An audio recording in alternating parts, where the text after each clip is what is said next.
Hey you guys, it is your fave Charlie. I wanted to get on here and talk a little bit about phlebotomy, specifically to phlebotomy students, because that's what I am. So I can't too much speak to actual phlebotomists, not just yet, give you 2 more weeks. I wanted to get on here and give you guys my 5 top tips for phlebotomy students. A very top tip for phleb students is to learn the order of draw.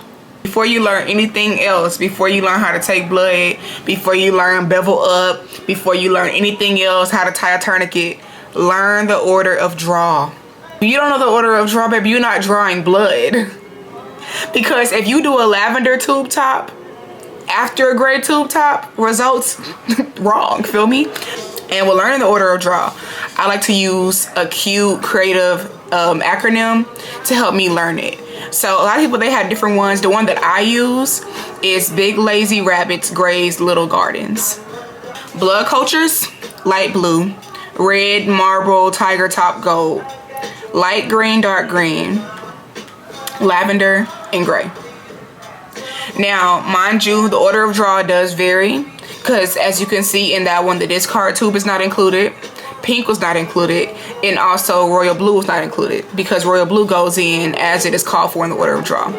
Also for the pink top tube, that is only used in blood banks. Comes down to the full order of draw per the CLSI. I have blood cultures, discard tube, light blue, red, marble, tiger top, gold, light green, dark green, pink, lavender, gray, and then royal blue as it is called for in the order of draw.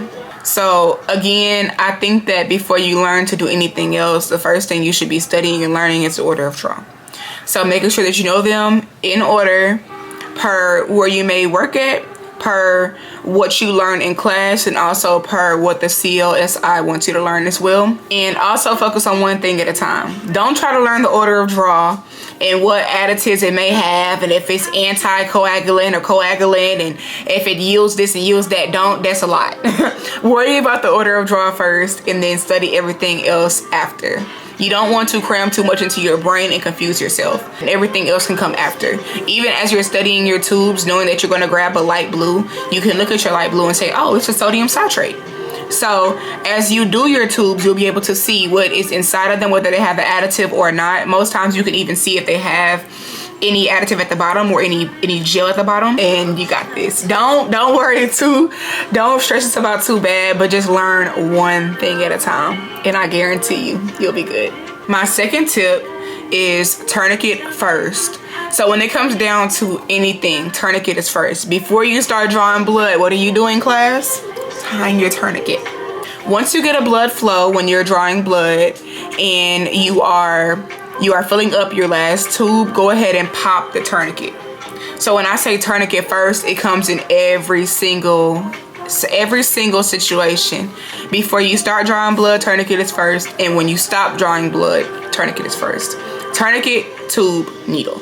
My third tip is focus on technique before quickness.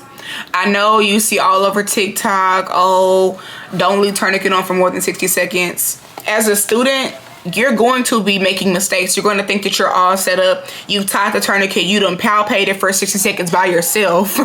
Now you got to take the cap off your needle, put your hub onto your needle. It's a lot going on.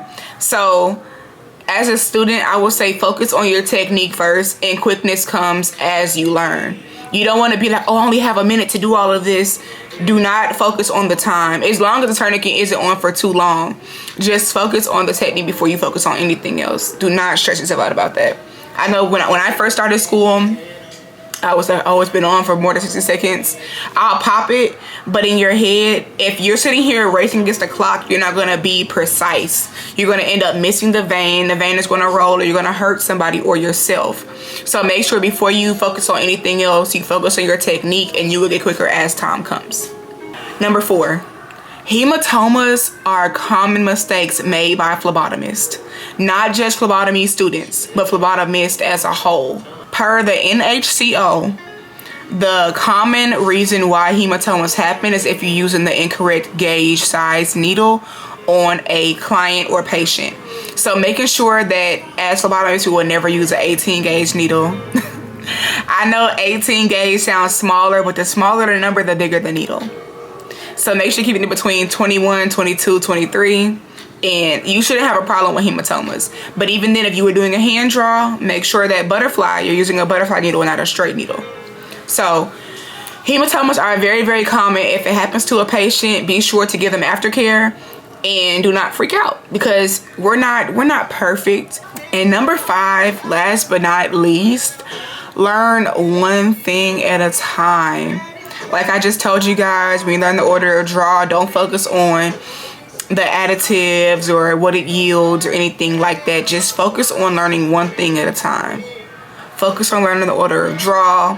Focus on learning how to tie a tourniquet. Don't be so excited that you want to draw blood to where you are having a sloppy tourniquet tie, because that's going to show. Be so excited to draw blood to where you are incorrectly inserting your bevel.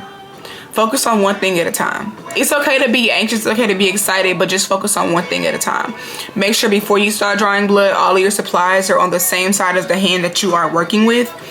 And make sure that you are just being patient. A patient or a client will rather you take your time rather than you rush through or you forget things, because that looks very, very sloppy and it looks very unprofessional. So make sure that in class you are taking care of what you need to take care of, so once you do get into the field, you don't make those mistakes. As of right now, as an actual phlebotomy student, I am studying for the NHCO that I have to take in 2 weeks, well, a little bit less than 2 weeks. I'm very excited, but I wanted to get on here and share my tips with you guys on what I struggled with or what I had to face when it came down to actual class time. And I feel like phlebotomy it's a very tricky job, but it's also a very fun course to learn. And once you get the hang of it, it's so much fun. It's so much fun. But you guys, make sure that you are taking care of yourself. Make sure that when it comes down to taking care of others, you're taking care of yourself so you can treat others. Make sure you're getting enough sleep before class, so when you go into stick folk, you're not making mistakes. Make sure you're eating during your lunch break, so when it comes down to open practice, you're not making mistakes. When it comes down to review questions, you're not making mistakes because you're tired or you're hungry or you're upset. Make sure you're taking care of you, because at the end of the day, and education is the best thing to have, especially when in the medical field, because baby, you're gonna be paid, okay? But you guys, I hope my 5 tips helped you guys, and I cannot wait to share more knowledge about phlebotomy once I am through with the program and I have a job in phlebotomy. And you guys, thank you so much for watching. Please go ahead and comment what else you want to know, like this video, and don't forget to hit that bell and subscribe. And I will see you guys in the next video. Bye.